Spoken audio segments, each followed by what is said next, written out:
Olá, queridos amigos do programa Eclésia. Estamos começando para todo o Brasil mais uma edição do nosso programa. Nesse horário, aqui na Rede Século XXI, estamos acostumados a conversar sobre as belezas, as riquezas da nossa fé católica. Eu sou o diácono Eric Módulo e com muito orgulho, mais uma vez, estamos começando mais uma edição do programa Eclésia. Hoje, no programa, nós vamos conversar sobre um assunto relacionado às Sagradas Escrituras, mas um recorte específico do Novo Testamento, especialmente voltando a nossa atenção para aquelas pessoas que receberam alguma graça, algum milagre direto de Nosso Senhor Jesus Cristo, no período onde Nosso Senhor Jesus Cristo viveu conosco aqui na terra, pisou o nosso chão. Então, vamos falar sobre os agraciados de Jesus, né? Vamos entender o contexto e alguns pormenores interessantes, né, quando a gente olha sobre esse recorte bíblico. Toda vez que a gente fala sobre algum assunto relacionado à Bíblia, a gente tem a honra de receber o Padre Guido Montinelli, que está aqui conosco, está aqui ao nosso lado mais uma vez. Afinal de contas, não costumo dizer isso aqui, né, Padre Guido? O senhor é especialista no assunto e a gente acaba sendo, de certa forma, alunos do senhor aqui no programa Eclésia. Bem-vindos, viu? Bem-vindo mais uma vez. Obrigado, Eric. Boa noite, prezados amigos telespectadores, né? É sempre motivo de alegria chegar nas vossas casas com a palavra de Deus. Como o tema de hoje, o agraciado por Jesus, são inúmeras as páginas onde se contam o que aconteceu, quantos benefícios que Jesus fez, né? E, sobretudo, quanta gente que voltou para casa com uma satisfação imensa, não somente por um favor celeste, mas, sobretudo, sentindo-se amado por Jesus. Por isso, é um tema muito belo que, através da história dos acontecimentos, nos deve levar a um objetivo: sermos sempre pessoas capazes de agradecer a Deus por qualquer benefício que aconteça no nosso dia a dia. Que beleza. Padre Guido, não sei se, quando a gente olha para o recorte bíblico do programa que nós vamos falar hoje, né, para o assunto que nós vamos falar hoje, não sei se a gente consegue ter certeza absoluta de, no período da vida pública de Jesus, bom, da vida oculta certamente é impossível, mas no período da vida pública de Jesus, se a gente consegue, através dos estudos bíblicos e de outros estudos, quem sabe da patrística e tudo mais, se dá para ter certeza absoluta de quantas pessoas foram, de alguma forma, agraciadas por Jesus no período onde Jesus esteve aqui conosco, ou que recebeu uma graça, um milagre específico. É possível a gente saber quantas pessoas exatamente, Padre Guido, foram beneficiadas dessa maneira? Diácono Érico, uma atenta leitura dos 4 evangelhos mostra episódios de curas e até milagres operados por Jesus, às vezes repetidos com pormenores diferentes, e dá de fazer uma análise bastante concreta. Temos 2 pistas. Uma seria uma pista numérica, isto é, calculamos ao todo 36 milagres operados por Jesus, divididos em 2 categorias.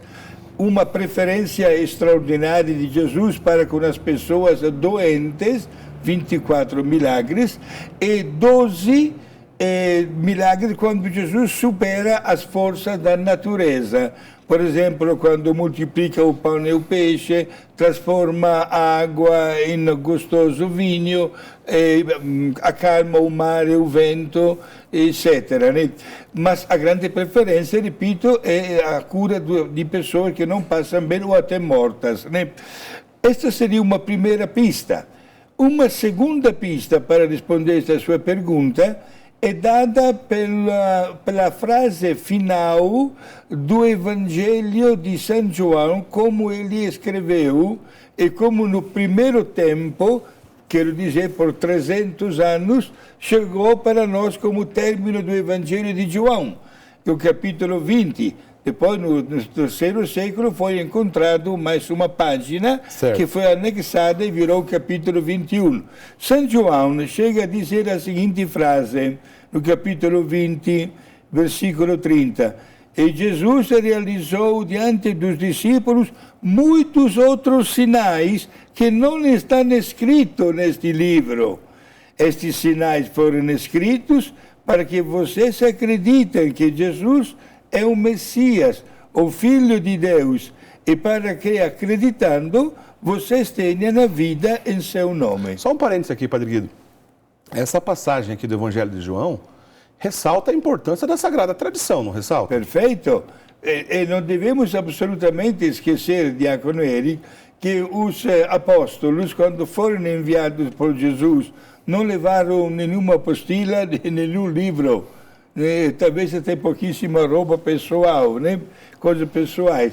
E anunciaram na íntegra a fé, sem nenhuma exceção, de acordo com tudo que eles tinham testemunhado pessoalmente. Um valor que não estava registrado, mas que entrou a fazer parte do grande patrimônio da Igreja, chamado exatamente tradição apostólica. É bom lembrar aos nossos amigos telespectadores que a verdade da doutrina cristã está baseada em 3 pontos fundamentais: a Bíblia Sagrada, a tradição sagrada e o magistério da Igreja. Muito bem. Então, assim, Padre Guido, ao pé da letra é difícil saber, né? Mas a gente tem ali, vamos dizer assim, um caminho que o Evangelho nos apresenta, né? Que, apesar de a gente não ficar preso aqui em números, dá para dividir mais ou menos por estilos de graças, ou tipos de graças? Sim, a preferência é para com as pessoas doentes, certo, ou até mortas. E depois outras graças, outros, digamos assim, episódios extraordinários, quando Jesus supera as forças da natureza. Certo. Por isso, estamos diante deste fato extraordinário. Claro, não é nada extraordinário pelo poder de Deus, né? E que mostra, de certo ponto, a sensibilidade de Jesus diante daquela pessoa que o procura. Inclusive, é bom lembrar aos nossos amigos telespectadores que Jesus teve uma grande compaixão e ternura para aquelas multidões, né, que o acompanhavam, famintas, inclusive, que não carregavam consigo nem um natezinho, nem uma garrafinha de água. A compaixão de Jesus foi extraordinária. Inclusive, ele mesmo chegou a dizer para os seus apóstolos: dai-lhes vós mesmos de comer, né? Bem, momentos antes de realizar o grandioso milagre para milhares de pessoas. E falando nisso, Diácono Eric, um pormenor interessante que nós notamos em Mateus e também em Lucas, com palavras bem específicas. Mateus fala, por exemplo, que numa das multiplicações dos pães e dos peixes eram 5.000 homens. Lucas acrescenta: eram 5.000 homens, sem contar as mulheres e as crianças, que com certeza devia ser muito mais ainda do que os homens, né? Portanto, podemos dizer, sem nenhuma fantasia, que o milagre foi talvez para 10.000 pessoas, ou até mais. Olha, o grande poder de Deus, né? Padre Guido, então, só para ficar bem claro, né? 36 milagres registrados nos 4 evangelhos, das quais 24 foram em benefício, né, de doentes, pobres, rejeitados, né, de maneira em geral, e 12 desses milagres comprovam o poder divino, superando as leis da natureza. Agora, Padre Guido, muitos desses ali que Jesus teve contato com os doentes, nós temos que lembrar também o pensamento, né, de uma corrente do judaísmo daquela época, principalmente o farisanismo, né, entre os fariseus, que enxergava a relação com a doença de uma maneira um pouco diferente da nossa cultura. Explica pra gente, Padre Guido. Exato. Uma falsa interpretação da doença da pessoa humana, de acordo com o farisaísmo judaico, né, acreditava em possíveis formas de pecado cometidos ainda no seio materno, antes de nascer. Explicamos melhor. Um dia Jesus se encontrou com uma criança, digamos assim, aleijada desde a nascença. Aí fizeram a pergunta para Jesus: quem é que pecou? Foi a criança ou foram os pais da criança? Porque eles pensavam que a criança, enquanto o seu corpo se formava no seio materno, já podia ter pecado. Claro que uma coisa completamente fora dos parâmetros, né? até da razão mais prática. né, impossível, mas entrava na mentalidade dos judeus, dos fariseus, que eram fanáticos e que acreditavam plenamente numa chamada teologia da retribuição. Né? Isto é, se eu me comporto bem, tudo é ao meu favor, também as coisas materiais, etc. Se eu me comporto mal, portanto, chegam as desgraças, uma atrás da outra, etc. E, portanto, uma pessoa era até rejeitada pela sociedade. Né? Uma mulher, por exemplo, que casava e percebia que ser estéril era como se tivesse feito, quem sabe, quais pecados, e esta mulher era rejeitada pela sociedade inteira. Não podia, o caso prático até de Santa Isabel com Zacarias, né? O anjo manda Nossa Senhora ajudar esta idosa e estéril, que talvez tinha colocado o pé fora de casa pouquíssimas vezes pela vergonha, porque uma pessoa casada, chegando até a idade avançada, e que não tivesse filhos, era porque tinha cometido, quem sabe, quais pecados na sua juventude ou até no seio materno. Uma concepção, uma credibilidade absurda que foi sempre condenada pelo mesmo Jesus. Jesus responde para aqueles fariseus, quando lhe apresentaram um menino aleijado, não pecou nem ele, nem os seus pais. Ele nasceu assim para que se manifestasse o poder de Deus. E a criança ficou curada diante dele. Isso tem um certo vestígio ainda desse pensamento na nossa sociedade, talvez, Padre Guido, de alguém ainda ter alguma, de maneira errada, né, como o senhor está ensinando, acaba atribuindo motivos de uma doença como se fosse castigo relacionado a algum pecado. Bom, se isso fosse verdade, Jesus teria ensinado dessa maneira. O que a gente vê é o contrário, pois Jesus curou todos, não teve ninguém que se aproximou de Jesus, na qual Jesus podia ter dito, olha, não vou te curar não, você precisa se purificar do seu pecado. Isso não aconteceu, Jesus curou todo mundo que aproximou dele, né, Padre? Exato, a dinâmica operativa de Jesus foi bem diferente. Ele veio, inclusive, para resgatar a humanidade do erro. Portanto, com a sua palavra, ele é capaz de dizer, ninguém mais te condenou, ninguém te apedrejou, disse para aquela mulher, nem eu vou fazer isso, vai embora e de hoje em diante procure não pecar mais. Isto é, intervém a misericórdia de Deus. A imagem que o povo tinha de Deus não era das melhores nesse sentido. Era talvez como um Deus que estava oprimindo, castigando, se vingando e desejando o mal de uma geração para outra, quando Deus quer mostrar, pelo contrário, a sua divina misericórdia, que supera toda expressão da fraqueza humana. Aliás, é o mesmo Jesus que chega a dizer que se faz no céu uma grande festa, né, para aquele pecador que se converte, diante de 99 justos que não precisam de conversão. Ô Padre Guido, e aquelas pessoas, né, que receberam algum tipo de graça direta de Nosso Senhor Jesus Cristo, a reação diante da graça dessas pessoas não foram sempre iguais, né? De verdade, a reação, podemos dizer que foi bem diferenciada, né? Alguém, como o caso dos apóstolos, tendo recebido um chamado, segui-me, deixaram tudo e seguiram a Jesus. Os primeiros 4 eram humildes pescadores, 2 irmãos, Pedro e André, João e Tiago. Né? Outros elogiaram a atitude e o ensinamento de Jesus, porque Jesus ensinava com autoridade, não com a máscara da hipocrisia. Será o mesmo Jesus que mais vezes chegou a dizer, façam o que estão dizendo, mas não imitem o estilo de vida dessas pessoas, porque eram falsos. Por isso, notaram a expressão da autoridade que acompanhava o ensinamento direto de Jesus. Outros sentiram de Jesus, digamos assim, como se Jesus colocasse o dedo na ferida do orgulho e da hipocrisia. E por isso precisaram, talvez até afastar-se, o caso que assinei há poucos instantes. aquele grupo de homens que apresentaram aquela mulher presa em flagrante adultério, acabaram indo embora. Quando Jesus disse: quem de vocês estiver sem pecado, jogue a primeira pedra.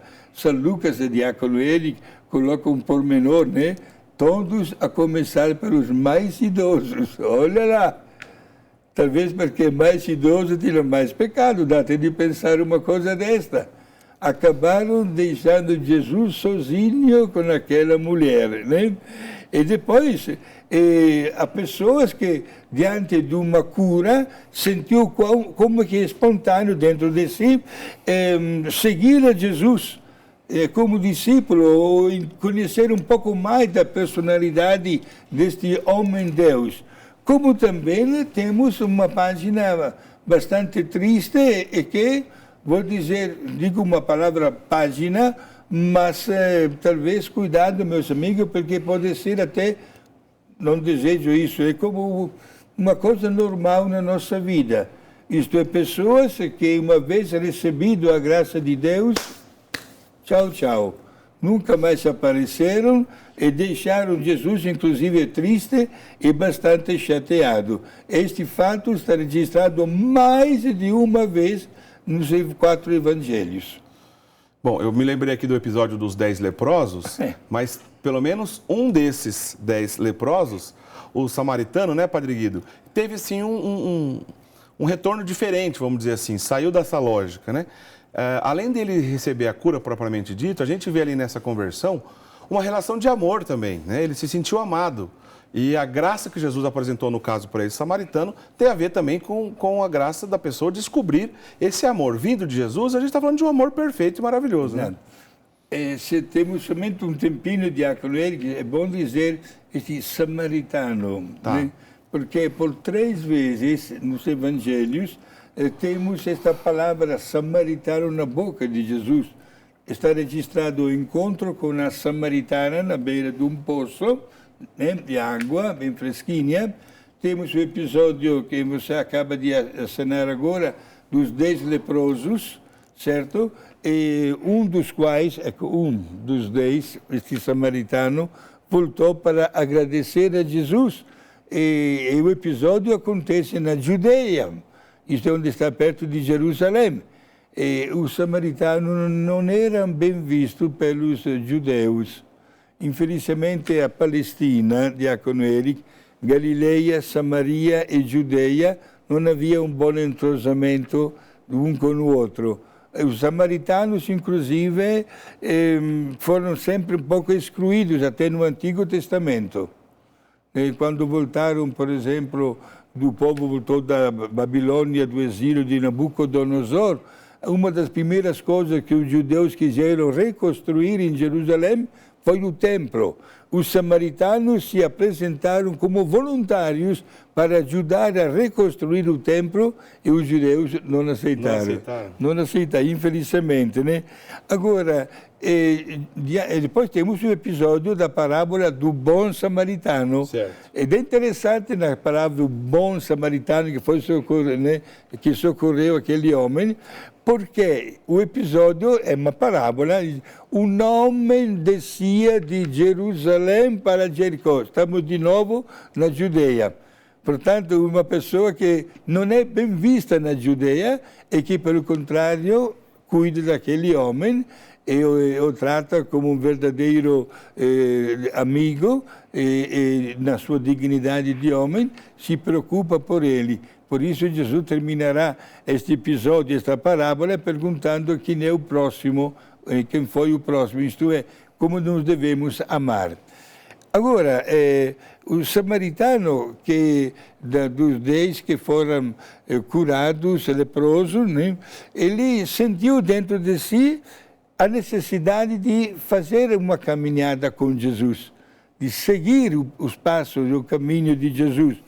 E comunicando assim, imaginamos para quantas pessoas a alegria do seu reconhecimento mediante a gratuidade pelo bem recebido. Naquela época, diácono Eric, as comunicações eram bastante fracas, digamos assim, né? Porém, a alegria deste homem que ao invés de voltar para casa e mostrar que tinha sido curado, ele preferiu acompanhar Jesus. É muito interessante, talvez seja a lógica mais comum que cada um de nós deve sentir dentro de si toda vez que recebe uma manifestação da gratuidade de Deus através de um benefício. Saber sempre agradecer. Dizia nesses dias numa palestra, né, que uma das primeiras palavras que qualquer mamãe ou papai ensina para os seus filhinhos, diante até de uma balinha que recebe, o que se diz? Obrigado, a palavra obrigado. Como é importante esta gratuidade, né? Esse agradecimento por um benefício recebido.